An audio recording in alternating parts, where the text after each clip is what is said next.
In the silence of the Namib Desert, where wind moves like a whisper through the dunes and the ocean's breath is heard only faintly from miles away, there lies the rusted carcass of a ship that seems impossibly out of place. Its bow points inland, half buried in sand, like some ancient creature that tried to crawl its way into a new world but perished in the attempt. This is the Eduard Bohlen, not just a wreck, but a riddle in steel and salt and sand. It is not underwater like most maritime tragedies. Instead, it is stranded hundreds of meters inland, where no ship should ever have reached. There are no crashing waves here, only endless sand and silence. On September 5, 1909, the German cargo steamer Eduard Bohlen ran aground off the coast of what is now Namibia, in the area ominously named the Skeleton Coast. She was traveling in dense fog, blinded by nature's thick veil. With no accurate bearings and treacherous currents nudging her subtly but fatally eastward, she came to her final halt not on a reef or in a stormy swell, but on dry land, as if the desert had reached out to claim her. Over the following decades, the sea retreated further, leaving her isolated, stranded in the sand like a ghost frozen in mid-flight. Today, she lies about 400 meters from the shoreline, her hull cracked open, her ribs exposed to the unforgiving African sun. This is no ordinary shipwreck. The Eduard Bohlen was a steel-hulled, 2,872-ton steamer built in 1890 in Hamburg. Designed for commerce, she sailed the treacherous route between Swakopmund and Table Bay, carrying goods, machinery, and dreams between Europe and the edge of colonial Africa. She was a vessel of intent, of function, never built for legend, but legends don't ask permission before forming. She now rests not in water but in myth, caught between land and sea, between function and fate. Her image, half submerged in sand, oxidized bones rising from the earth, has become one of the most iconic maritime photos ever taken, featured in books, documentaries, and dreams. And yet, for all her stark beauty, there is something deeply unsettling about her. Her presence in the desert feels like an open wound, a reminder of how easily humankind's plans dissolve against the chaos of nature. Standing before her, one doesn't simply think of cargo lost or journeys ended. One feels the echo of arrogance, the deep sense that even steel has no dominion where sand and wind conspire. What makes her story different is not merely how she ended up where she did, but how time and place have transformed her into a symbol of stillness and ruin. Unlike other shipwrecks torn apart by waves or swallowed by reefs, the Bohlen was claimed by something quieter and perhaps more absolute. The Skeleton Coast has always had a cruel reputation, named not for human bones but for the whale skeletons and ship remains that scatter its shores. Portuguese sailors once called it the gates of hell. To be caught here was to be forgotten. Yet the Eduard Bohlen was not forgotten. She was remembered, photographed, studied, visited. Her story endures not because of death or disaster in the conventional sense, but because of the surreal poetry of her location. It is as if the earth itself conspired to preserve her, as if she was not meant to vanish beneath waves, but to linger, decaying, dignified, in plain sight. Now, over a century later, her story still haunts those who learn it. Travelers brave the long, dusty roads to catch a glimpse. Photographers risk their gear and their tires in salt-slick dunes to capture her rusted silhouette against the harsh horizon. For some, it's curiosity. For others, pilgrimage. And for a few, it's something deeper, a need to see for themselves what happens when the sea leaves something behind. In the sections to come, we'll trace her final voyage, the invisible hand that pulled her inland, and the colonial world that gave her purpose. We'll examine the people aboard, the telegrams sent in panic, the wreckage surveyed in confusion. And later, we'll walk with those who discovered her in the mid-century, standing in disbelief as they stumbled across a ship marooned in the desert like a hallucination. We'll explore how she became a symbol, a photo, a metaphor, and a relic in the grand mosaic of history. The Eduard Bohlen isn't just a shipwreck. She's a question carved in iron and left unanswered in sand. By early September 1909, the Eduard Bohlen was already a seasoned traveler of southern African waters. Owned by the Warman Line, a prominent German shipping company, the vessel had long served the coastal trade routes of German Southwest Africa. Her cargo, that fateful voyage, included construction materials, provisions, and a few passengers, a small but important delivery intended for the port of Swakopmund. Her captain, Hugo Sailor, was no stranger to the difficult Namibian coastline. He had guided the Bohlen through harsh winds and shallow reefs before, but this voyage would prove tragically unique. The voyage had started routinely enough. Departing from Swakopmund after an earlier delivery, the Bohlen made her way to Walvis Bay and then prepared to return north, hugging the desolate coastline. The morning of September 5th began with ominous stillness. No crashing surf, no wind. Only the foam, thick and low, a constant and unwelcome companion along the skeleton coast. The Bohlen steamed slowly, her engines steady, her crew alert. But nature had other plans. Visibility dropped to less than a few meters. Without radar or modern navigation systems, the ship relied on dead reckoning, a compass, and sheer instinct. An instinct, in dense fog, can become a dangerous guide. As the Bohlen moved cautiously northward, she drifted closer and closer to shore. The shallows along this coast are deceiving, shifting sands beneath a thin sheet of water. Then suddenly, not even that. No reef warned her, no crash alerted the crew. There was simply a dull thud, a jolt, then silence. The ship had run aground, but not in the way one expects. There was no drama, just the quiet realization that the sea beneath had become solid earth. In the hours that followed, the fog refused to lift. The crew lowered lifeboats, uncertain if they were still near water. Men wandered out into the mist, walking away from the hull until the ground cracked under their boots. Sand, not sea. They had not run aground on a sandbank, they had landed on land. As the fog began to clear that evening, it revealed a surreal truth. The Eduard Bohlen sat not on the coastline, but well beyond it. The shoreline, though still close, was already some 200 meters away. It would keep retreating for decades. There was no immediate panic. The cargo was offloaded onto ox carts and transported inland. Some passengers were taken away on foot or horseback. The crew salvaged what they could. There were no deaths, no injuries. But the ship would never sail again. Engineers from the Warman Line were summoned to assess the damage and possibilities of refloating her. But the verdict was swift and hopeless.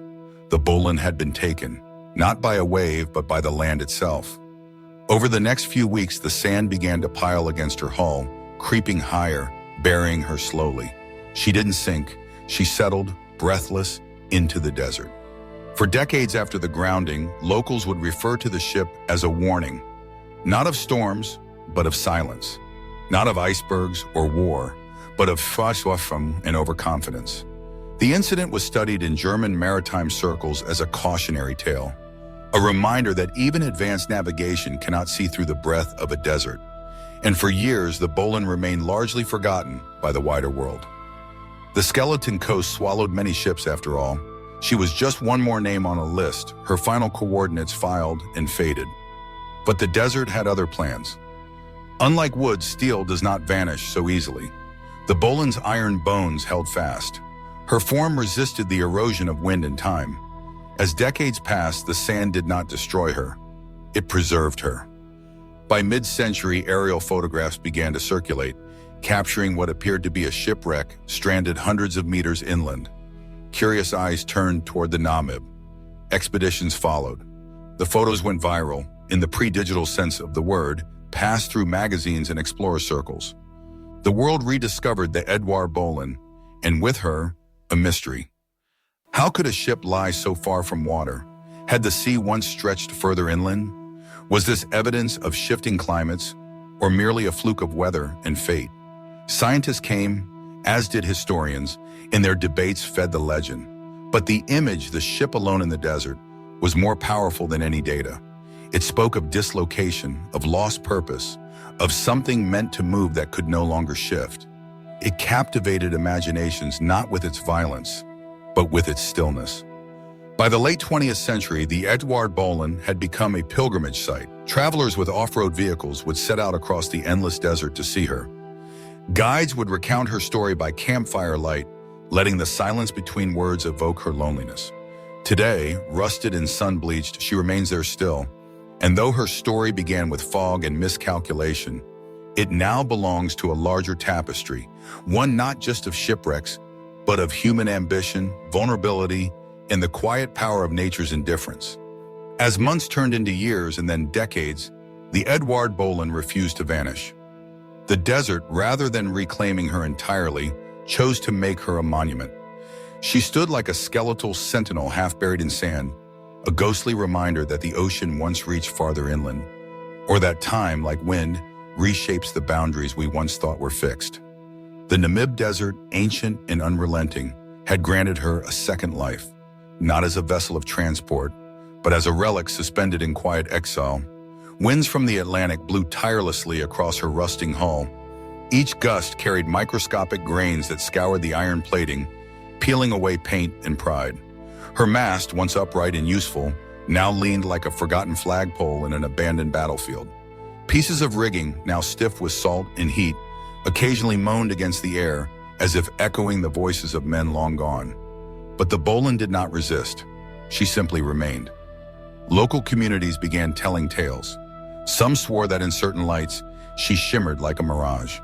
Others claimed that at dusk, when shadows stretched long and sound grew thin, the ship whispered, not in German, nor in any earthly language, but in creaks and sighs, the language of forgotten things.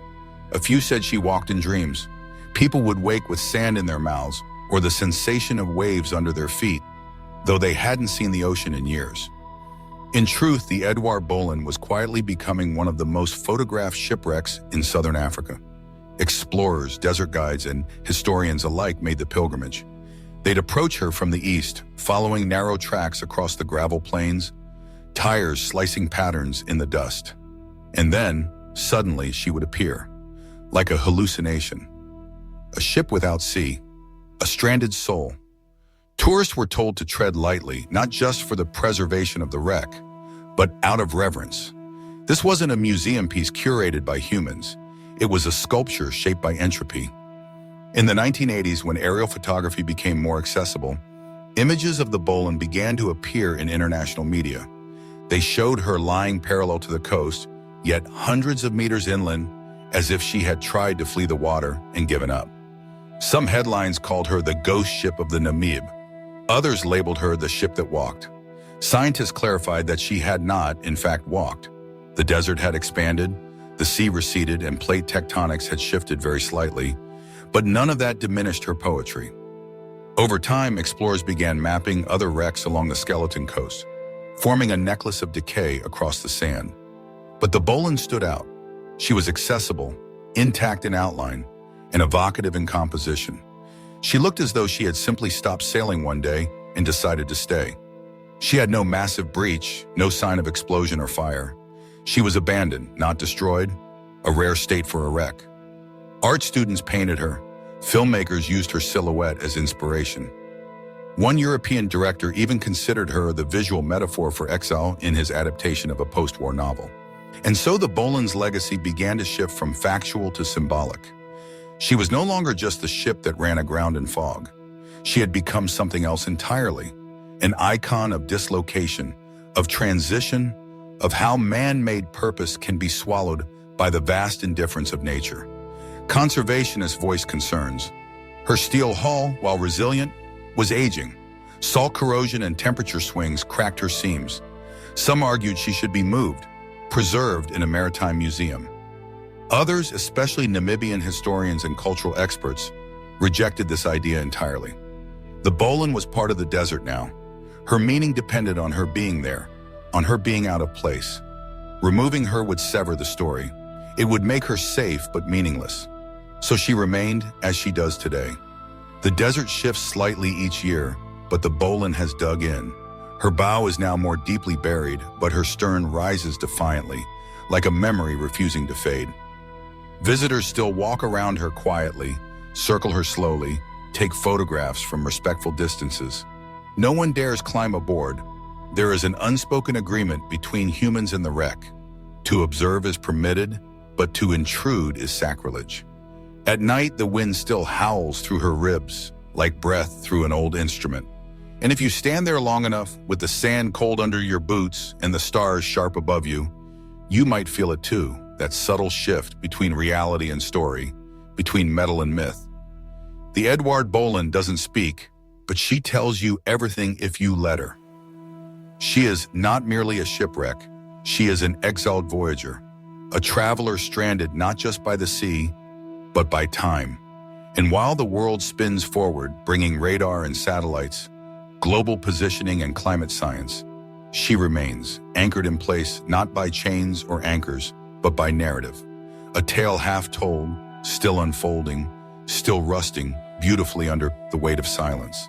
As time wore on, the Bohlen's name began to appear in unexpected places. Travel memoirs, maritime forums, even academic essays exploring the uncanny ways nature reclaims human ambition. Yet none of these mentions quite captured the experience of standing before her, of hearing the dry breath of the Namib swirl around her frame like a chorus of surreals. The ship, for all its steel and bolts, had become an organism of the desert, its identity no longer tied to cargo manifests or national registries, but to sensation and silence. A group of German naval historians made a formal expedition to the site in the early 2000s, hoping to document the vessel's remains with laser scans and archival precision. They traced the beam structure, confirmed the design lineage of German steamships from the late 19th century, and recovered fragments of ceramic wares, once used in the ship's galley. But even they, trained minds steeped in facts, couldn't avoid writing with emotion in their report. "There is a sacredness to her dislocation," one of them wrote. "She was meant for water, yet rests in a dry cradle. It is the most eloquent failure of engineering I have ever seen." Local guides, many of whom had grown up with the Bohlen as a fixture of their childhood landscape, had their own stories to tell. One man recalled how, as a boy, he would stand atop a dune at sunset and pretend he was spotting the Bohlen from a lighthouse. Another remembered sneaking out at night to lay a hand on her hull, an act that felt both daring and reverent, as if touching a fallen god. To the people of the region, she was less a ghost and more a guardian, a reminder that human progress often leaves wreckage in its wake, and that the earth is patient in receiving it. But perhaps the most haunting development came in the form of sound. In 2016, a sound artist named Eleanor Thorne traveled from the UK to the Skeleton Coast with an array of microphones, field recorders, and a single question: what does a stranded ship sound like? She spent 3 nights alone near the Bohlen, capturing wind harmonics, metal creaks, and even the distant howls of jackals. Her audio project, titled Desert Hull, became an underground sensation in the art world, layered with both literal noise and metaphor. In interviews, she explained, "I wasn't recording a ship, I was recording what absence sounds like." These contemporary echoes only deepened the Bohlen's mystique. Tour operators included her as a highlight on desert safaris, often pausing for a full hour on to let tourists walk the circumference. The respectful hush that fell over these groups was striking. No one played music, no one talked loudly. Children instinctively whispered, as if they had stepped into a mausoleum rather than a wreck. It was as if the ship had rewritten her own legacy, not as a failed commercial venture, but as a monument to endurance. Conservation efforts continued in small, mostly invisible ways. Local historians placed weather-resistant placards a short distance from the hull, providing a summary of the ship's origins, her wreck, and her strange journey inland. Satellite imaging was used periodically to track the shifting dunes, ensuring that she wouldn't vanish completely beneath them. But most agreed, there would be no restoration, no relocation, no interference beyond observation. The Bohlen's power lay in her impermanence, and so each year, more visitors came. Hikers, riders, drone operators capturing her silhouette against the endless tan. Couples who took engagement photos in front of her, citing a shared love for forgotten things. One elderly man from Lübeck wept openly at her side, explaining to no one in particular that his grandfather had been a maritime engineer in Hamburg, and he felt as if he had finally met the ghost of that ambition. From afar, she could be mistaken for a hallucination, but up close, she was textured with layers of time. Every rivet was a dot in a larger ellipsis, every rust flake a footnote in an unfinished story. The Bohlen was both relic and witness, refusing to disappear, refusing to conform. She remained an outlier, too intact to be rubble, too remote to be fully claimed. The desert was her crypt, but also her cathedral. The sky, her constant ceiling. The past, her ballast. And though she could no longer sail, the Bohlen continued to move. Through conversations, through memory, through the quiet awe of all who stood before her and forgot, for a moment, the divide between sea and sand. Among the artifacts recovered from the Bohlen, or more accurately, found scattered in her general vicinity over the years, were pieces of parchment, metal tags, and enameled nameplates, but none carried the emotional weight of the letters. In 1979, during a rare coastal storm that temporarily shifted the sandbank, a rusted tin box was found near the port side. Inside were 6 letters, faded and water-damaged, written in a blend of German and broken English. They had never been mailed, though much of the ink had bled into obscurity. Some lines survived like fragments of poetry. "Crossing the tropic tomorrow, the heat is unbearable, but the men are strong," one read. Another ended simply, "Tell Lena I kept her scarf close." The assumption was that these were written by crewmen, perhaps to loved ones back in Europe, or to fellow sailors who had since transferred to different vessels. For historians, it was a minor find. But for artists, writers, and visitors, these lines became emotional anchors. They humanized the iron skeleton. A small plaque was eventually installed beside the Bohlen, engraved not with the letters themselves, but with the phrase, "To all messages, the desert returned unopened." It became a kind of accidental epitaph, not just for the ship, but for the ambitions it once carried.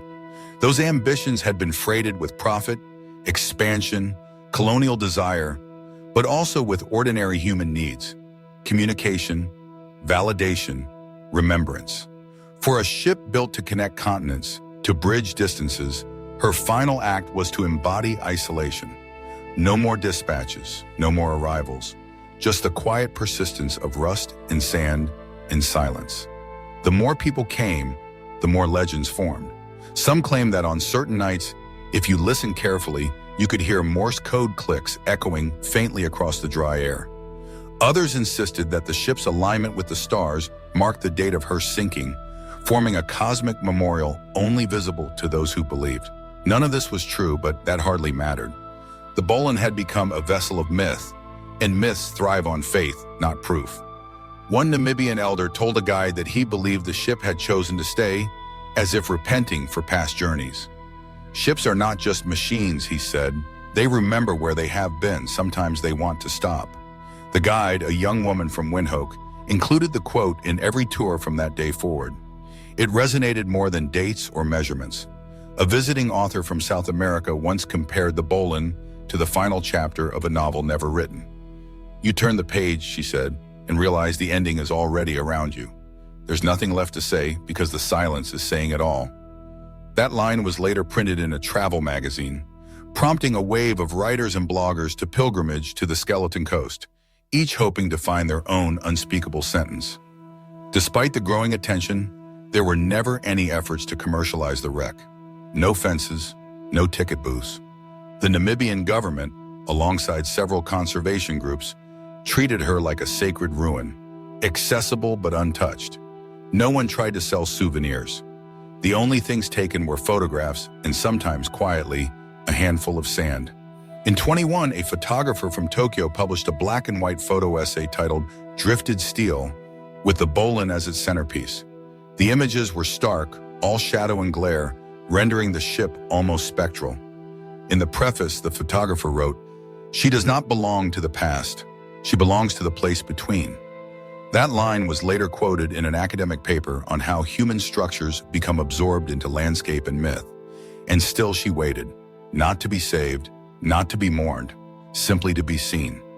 A peculiar moment occurred during the COVID-19 pandemic, when travel restrictions halted nearly all visitation. For months, the Bohlen sat without footsteps in her sand. No drones, no tourists, no foreign languages carried by wind. Just the groan of her frame and the return of jackal prints around her shadow. It was during this silent season that a lone biologist, assigned to monitor local wildlife, camped near the wreck and kept a nightly journal. His entries included sketches of the hull, notes on weather patterns, and reflections on what he called an accidental monument. One line read, "The Bohlen is not where she was meant to be, but perhaps she is exactly where she belongs. That sentiment had been echoed in one form or another by nearly everyone who stood beside her, for though the ship had been dragged across miles of memory and misfortune, she had arrived at a strange kind of peace, no longer in transit, no longer at risk of orders, delays, or storms. Just here, still, watching, listening. As decades passed and generations came and went, the Eduard Bohlen remained where the tide had flung her, not sunken in water, but stranded in time.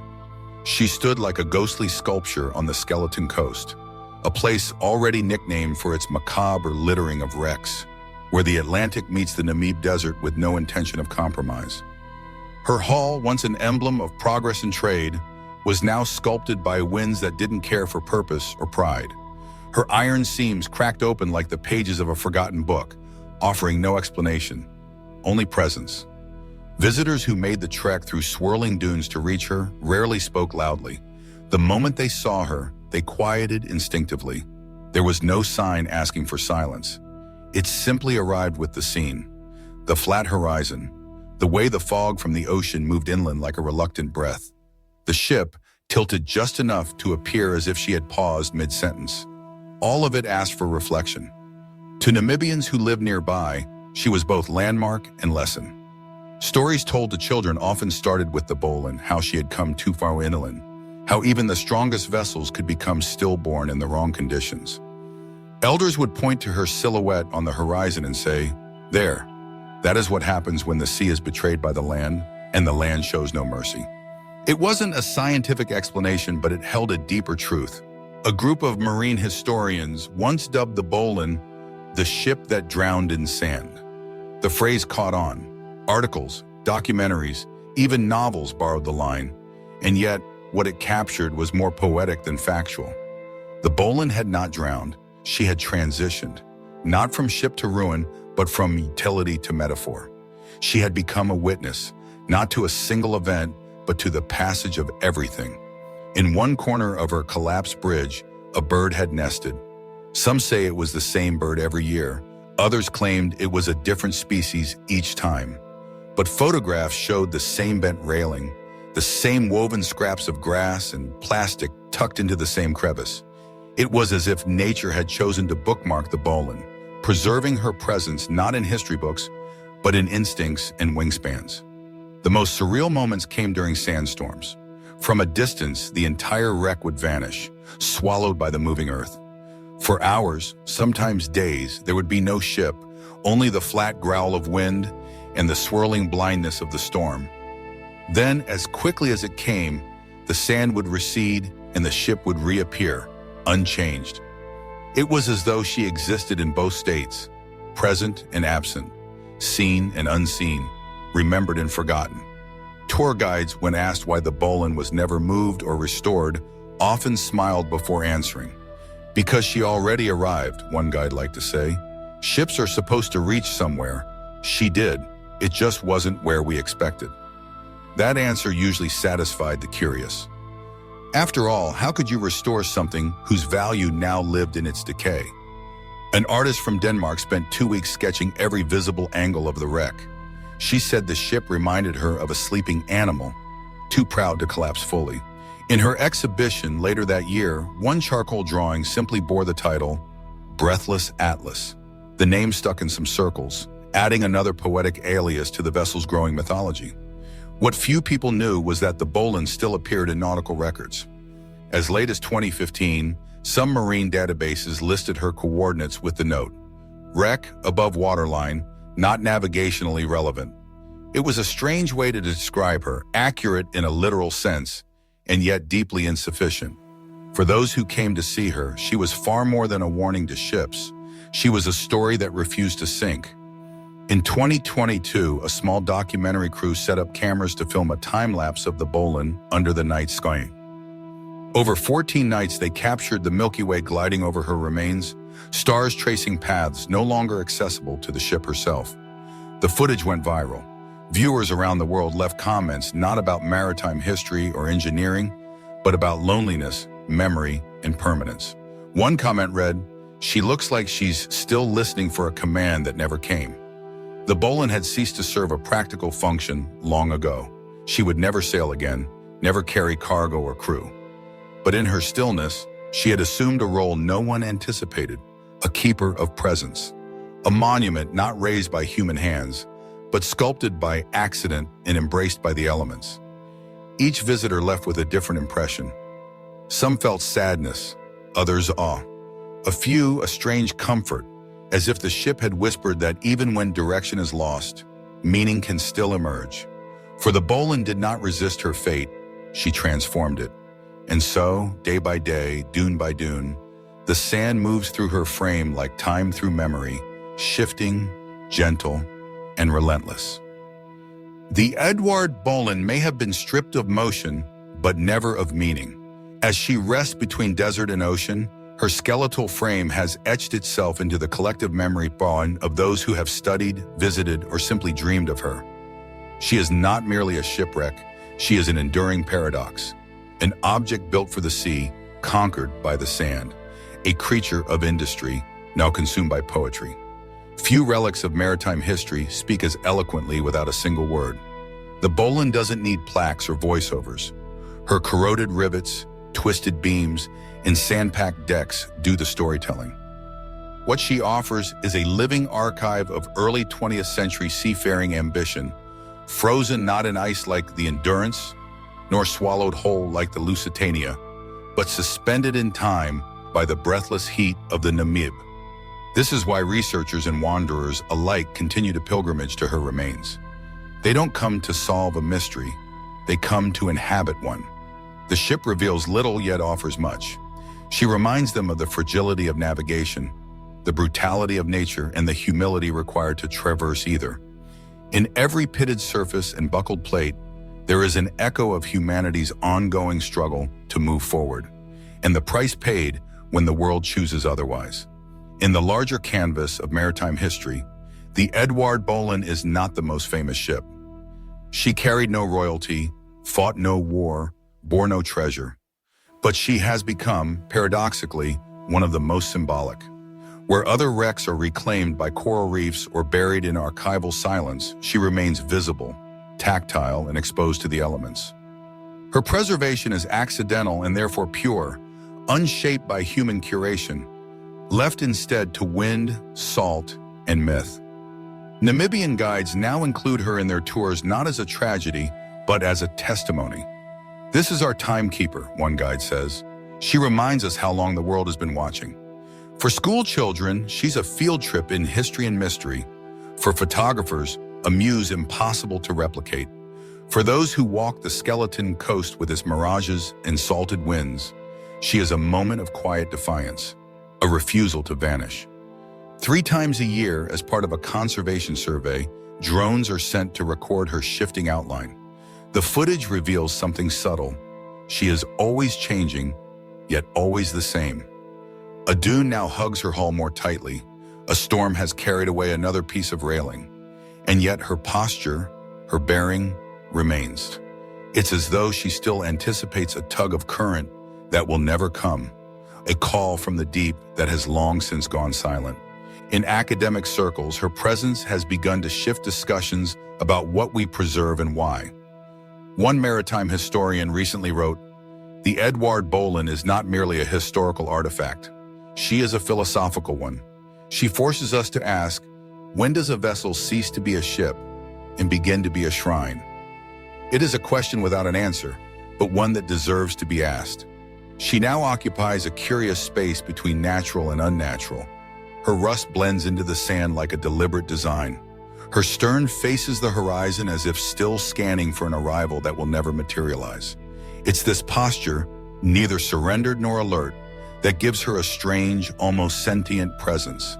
She has not disappeared into ruin. She has grown into it. Tourists who encounter her often speak of feeling witnessed rather than the other way around. Something in her silence mirrors their own, a reminder that all human journeys are finite, and yet some vessels, through no fault or glory of their own, transcend their course. In the end, the Eduard Bohlen stands not as a monument to failure, but to fate. She is not mourned, but remembered, not preserved, but accepted. She doesn't invite repair or resurrection. Instead, she offers stillness. And in that stillness, she becomes a point of reflection. Not just for Namibia, but for all who search the past for meaning. In every photograph, essay, or whispered story, the Bohlen sails again. This time not across oceans, but through thought.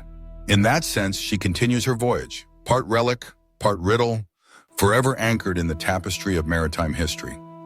There's something strangely comforting about the Eduard Bohlen. Not in her survival, because she didn't, but in her enduring presence. She is not merely a shipwreck lying quietly on the skeleton coast. She is a punctuation mark in the long sentence of human endeavor. A ship built for speed and distance, now residing in stillness. A vessel meant to challenge the sea, now claimed by the sand. And somehow in that transformation, she has found a second life. Not one of action, but of reflection. She invites no rescue and offers no warnings. She simply remains. And in doing so, she draws a gentle line between what we leave behind and what refuses to be forgotten. The longer you look at her, the more she resembles not a ruin, but a question that maritime history doesn't always answer, but always remembers.